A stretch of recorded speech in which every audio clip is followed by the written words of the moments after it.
ይህ የማይሳካ ለይመስላቸው ለቅርብ ለሩቅ ጠላቶቻችን ደግሞ እኛ ኢትዮጵያውያን የማይሞት ስም እንጂ የማይሞት አካል የለንም።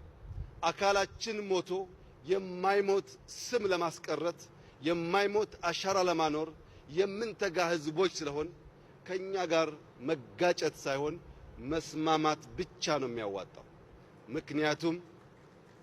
ምክንያቱም በሺህ ዘመናት የሞከሩን አንዴም አልተሳካላቸውም። በሺህ ዘመን ያላሳካነውን ደግሞ እንደምታዩት አቁመነዋል።